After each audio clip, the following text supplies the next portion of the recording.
This podcast was produced by OAR FM Dunedin with support from New Zealand On Air. Hi, welcome to Diversity Dispatch, your local queer and rainbow podcast. Hello everyone, how are we? I have had an event... What is playing on my... Oh, sorry. I was trying to make sure my phone was on silent and instead actually just started playing something. How is everyone? I've had an not eventful, but feeling busy couple weeks. Once again, I have nothing to talk about, so I'm just going to start out as usual with reviewing my week. Oh my god. You can tell I've been a bit bleh. So I didn't go into Polytech for a couple of weeks because my mental health was in the dumps, but I started seeing a counsellor and I'm feeling a little better. She's done a lot to help me sort of get out of the shitty situation I was in. Crappy situation. Bad situation. Okay, that's 2 swears in the first 2 seconds. But yeah, just been... chugging along, getting stuff done. I'm in the final few weeks of my course because I was only doing a 6-month course, and I'm super excited to get out of there. One of my lecturers has been driving me absolutely nuts with just like not explaining stuff and just incorrect instructions. And then this is actually I'm just going to blab about what happened yesterday. Basically, we've been working on learning this new software, and she's written out these instructions for how to use the software, but the instructions are wrong. But we don't know that, of course. So we're just following the instructions, and then she's like, oh, and all of you have gotten this one thing wrong. And I'm like, bloody hell, I was following the instructions. So I repeat the instructions multiple times, and I'm getting the same result. And it looks fine to me because she hasn't actually told us what she's looking for either. So we're doing the instructions over and over, and I go up to her and I'm like, hey, can you just sit down with me and just go through these instructions, and I'm just going to do what the instructions say and you tell me what I'm doing wrong. So it's literally the first thing. I'm like, okay, I'm opening this menu, and she's like, no. And I'm like, I look back at the instructions and I say, I'm opening this menu, like reading from the instructions. She's like, no, that's not right. Why did none of you tell me this isn't right? None of you told me this isn't right. And it's like, great, so you're the lecturer and you're supposed to be the one telling me what to do. And we don't know what to do yet, which is why we're learning it. Oh, it pissed me off how she, one, was wrong when she's a lecturer and supposed to be expert, which, okay, that's forgivable because people make bloody mistakes. 2, she doesn't admit that she's wrong. And then 3, when she realizes that she is wrong, she bloody blames us for her mistake and saying we should have told her what was wrong. And yeah, just not a great start to the week, eh? But yeah, just sort of struggling through that. She handed out the assessment today. I went through it. No, half of it doesn't make sense, and half of it we actually haven't been taught. And this is a recurring theme with this lecturer. So, yeah, definitely gonna try and, I don't know, report her or something. I've been chatting with other classmates and they're all like, yeah, if we get a chance to review, the lecturers, we're definitely going to be leaving a negative review for her. It just,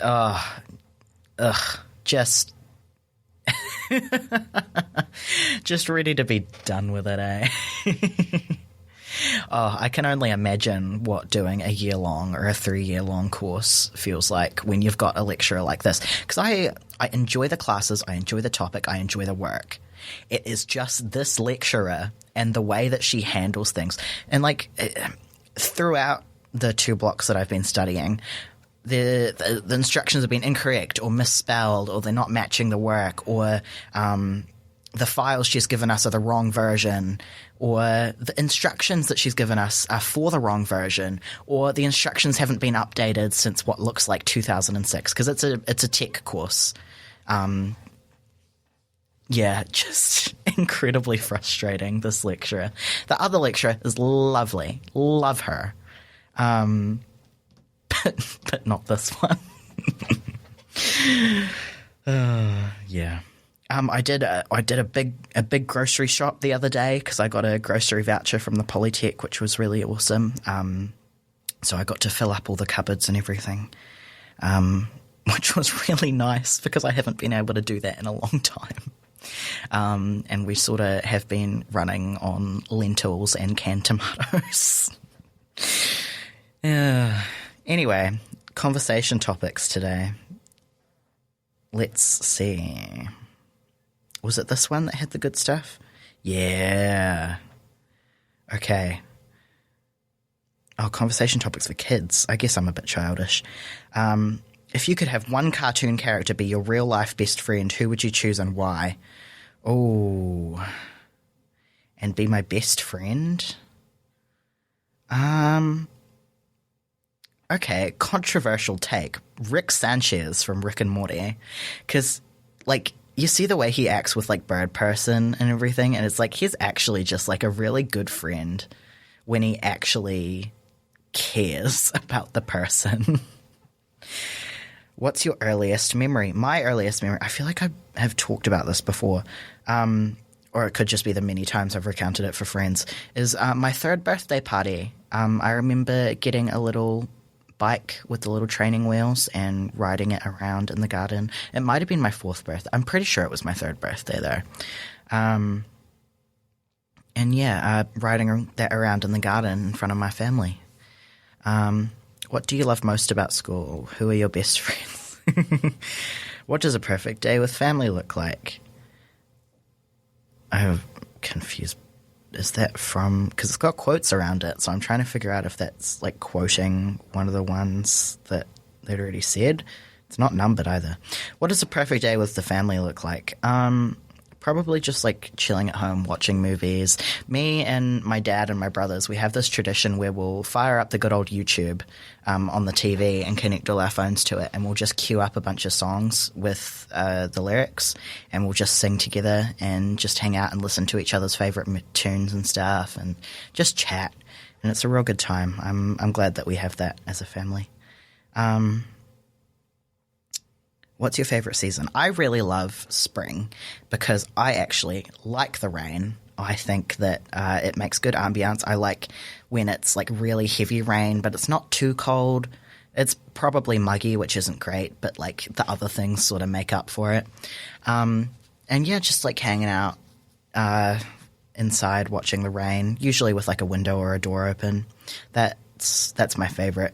And like, because I grew up in Invercargill, they have cherry blossom trees everywhere in Invercargill, so the spring is just so beautiful. If you've ever been to Invercargill in spring, it's actually really nice. The people aren't. They're not super nice to queer people, but the season is lovely. If you could have any animal as a pet, which would you choose and why? Okay, I really, really want a snake. And I know that a lot of people are going to be like, ugh, snake. Shut up. That's your opinion. And I think snakes are really cool. And I wrote an entire essay in, year 8 about why snakes make good pets and how to, like, start out as a snake owner. So if I could choose, I would choose a corn snake because they're pretty easy to take care of. And I would look after the snake and be friends with the snake, and it would be very cool. I've found what does a perfect day with a family look like? So it is quoting, but it's quoting one that's later on, which doesn't make any sense. Conversation topics for date night. Ooh, guys, we're on a date now. How do you feel best supported in hard times? Just being able to spend time with people that care about me in like a low consequence environment. Like nothing matters. We can just hang out and have fun and be with friends and family and people we care about. Oh geez. I'm trying to find more conversation topics, but guys, I'm running out of conversation topics and I've already run out of things to talk about and now I don't have anything to talk about. What's going on? So this is going to be uploaded on Thursday, the 12th, or aired / uploaded. So if you're listening to this on time, we've got on the 13th, Friday the 13th of June, we've got a drag show on at yours, and it's fresh meat, and they've got, I think, like 9 queens plus kerosene hosting. I'm going to be going to that, see if you can see if you can spot me in the wild. And I don't know what else is going on. Not much. Not a lot. What else? I think, yeah, I don't know. I'm not very good with keeping track of events and that sort of thing. I'm going to be going to a quiz night after this with some friends, and it's going to be quite cool. I haven't been to a quiz night in a very, very long time. But yeah, I like trivia. I do like trivia. That's what I can talk about. I can ramble about my favorite trivia. So my go-to when someone asks me to prove that I'm good at trivia is to talk about cordyceps. Cordyceps is a fungal species found, I believe, in South Asia, and it affects primarily ants and other insects and is carried by wasps. But it's very cool. So if you've ever heard of the video game or the TV series The Last of Us is actually inspired by cordyceps. So cordyceps takes place generally over like 4 days. If you look at like I came across this because I really loved The Last of Us. If you look around in the game, you can sort of find like little nuggets of lore. Like there's posters about that's like displaying the 4 stages of infection and everything. So that's actually accurate to the actual fungus. So basically you're infected and then the ant like wanders around for a few days. It gets kicked out of the nest hive thing. I don't actually know what that's called. The mound, the hill. You get kicked out of the hill because the other ants can sort of like sense the fungus on you. And then you sort of wander around for 3 days. Oh, the ant – sorry, I don't know why I'm speaking in this person. But the ant wanders around for a few days, and then it's sort of – last I saw, people or scientists hadn't really been able to figure out why, but the ants will climb to a specific they'll climb up, but it's like not always like a certain elevation or a certain humidity or anything. So they haven't been able to figure that out last I saw. But they climb up there and they die. And then over time, the fungus starts to feed on the ant. Now, the fungus has already been feeding on the ant, and the fungus actually is what made the ant climb up onto the thing and die. But then it actually like grows its – I'm going to call them limbs. I don't know what because they're not like mushroom shaped. So are they still called mushrooms? I don't know. But they grow their whatevers, their little tendril whatevers, and they release spores, and then the cycle begins anew. And it's very cool. But The Last of Us is a very good video game, and I actually prefer the video game over the TV series because I find it's a lot more grim, and I like grim things, and also I like the challenging puzzles and everything in it. Yeah. The series was actually really, really good as well, though. My favorite episode from season 1, I haven't watched season 2 yet, and I'm probably not going to because I never actually played the second game because I didn't really like the premise for the second game. It's the same characters and everything, but it's in the future, and then it's like Ellie, like, I like that she's queer, but I don't know, the other characters I don't really like as much because they all sort of seem mean and like very I don't know. I would have to actually like play the game and watch the series just to understand the characters better, but I can't be bothered because they haven't intrigued me, and if I'm not intrigued, I'm not going to watch it or play it. But yeah, I really enjoyed season 1 of The Last of Us, and I really enjoyed the video game, and my favorite episode from season 1 is the one where it's the gay couple. I forget their names right now, but their sort of like life in the apocalypse. I think it's really, really cute. And yeah, just love them. Okay. Next thing to talk about. What else do I know? What can I stimulate your little brains with? What have I been up to? Oh, God. Okay, I bought some fabric the other day to make some pencil skirts for a specific outfit. I'm going to be doing a duet with Jenny B, if you know who that is. I'm going to be doing a duet with her at some stage, lip syncing. Because if you forget, I'm a drag queen. But I'm gonna make us some outfits, and it's gonna be super cool. Yeah, it's gonna be epic. We're gonna do a thing, and I'm not gonna spoil it too much. But I need to make these skirts, and I got some zippers and blah blah blah blah. And I realized that the measurements that I took of her, they're not enough. I need more measurements, so I'm gonna have to like message her and be like, "Hey, I'm so sorry," but yeah. We haven't got a date yet for that. We haven't even got an event planned for it, but we're going to prepare this for whenever we can slot it into some show or another. It's going to be quite cool. I'm very excited for that.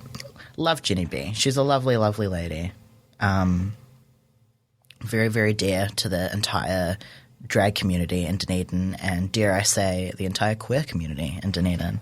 Don't quote me on that. But she's very, very dear to a lot of people. She's a lovely human being. She's been through a lot, and she's so wise and generous and just a lovely person. She had her birthday recently. I don't know if I discussed that, but she had her birthday recently, and I and a few other queens performed at her birthday show, and I hosted for the first time, which was a fun experience. It was very chaotic.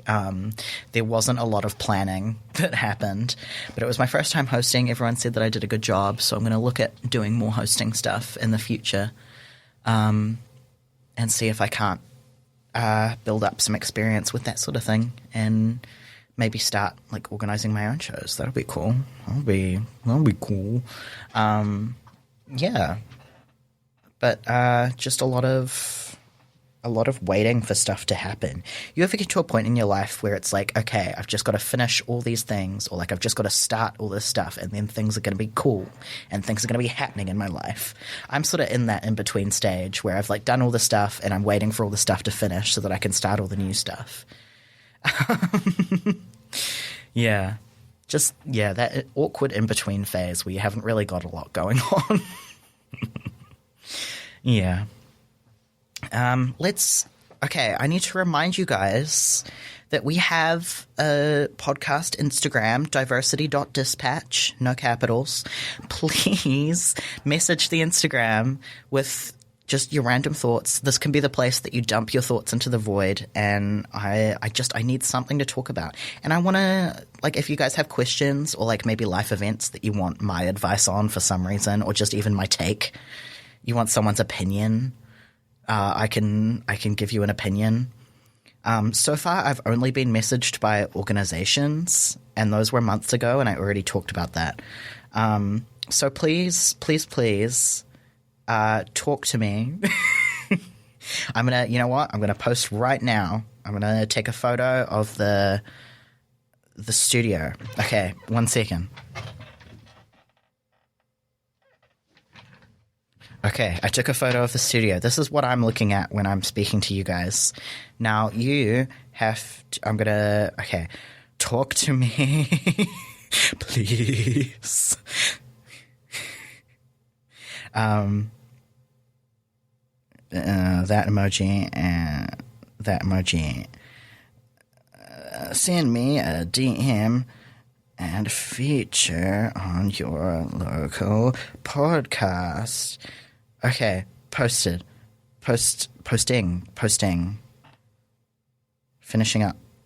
Posted. Okay. Please talk to me. Okay. But yeah, I really do. Okay. Here's my vision for the podcast, right? Because it was sort of handed over to me unceremoniously, and it was when I agreed to take it over, there was going to be a co-host. Is the thing. There was going to be a co-host. So I was going to have someone to talk to, and we were going to do basically the same thing that Ricky and Percy did. And it was going to be epic. It was going to be the thing. But they said, no, I don't want to take it over. I want to do my own podcast. So I was left with a show, no one to co-host it with, and all this responsibility and no idea what I was going to do with it, which is why I've just sort of been jabbering on for, geez, it's been 6 months I've been doing this. How are you guys still listening? Because I saw the statistics recently, and it's been pretty consistent with like the last 6 months of last year and the first 6 months of this year. It's been pretty consistent, actually. So viewership hasn't really dropped or anything. Why are you still listening to me? Because I'll admit I was considering dropping the pod because I just felt like I wasn't providing entertaining content to you guys. And I felt bad. I felt bad for providing bad content. But you know what? I kept doing it, and then I had this idea, like, oh, what if I do, like, I think I've probably talked about this before, but you know, when there's like news article, or not news articles, but like newspaper articles, where it's like you send in your response, and the person writing the article publishes your letter, and then publishes their response to the letter. I want to do that, but with a podcast. So please send in your random thoughts.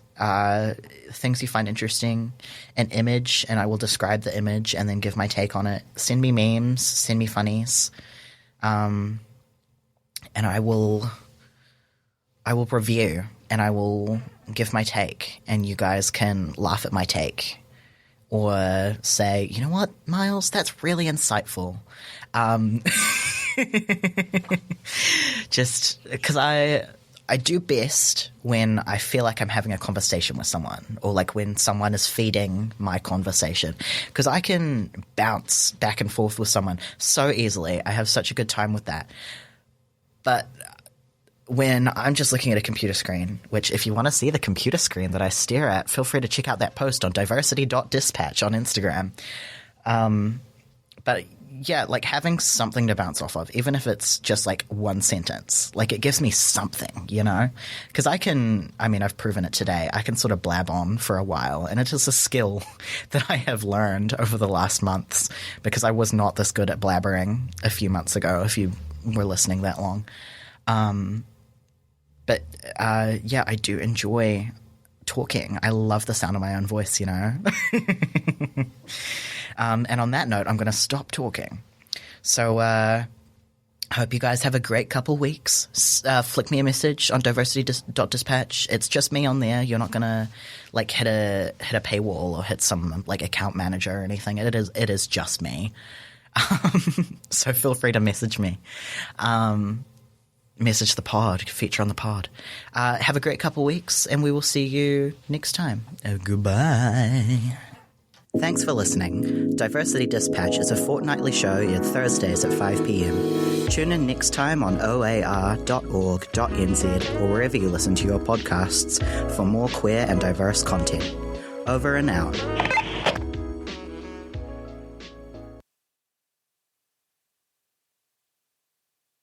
This podcast was produced by OAR FM Dunedin with support from New Zealand On the Air.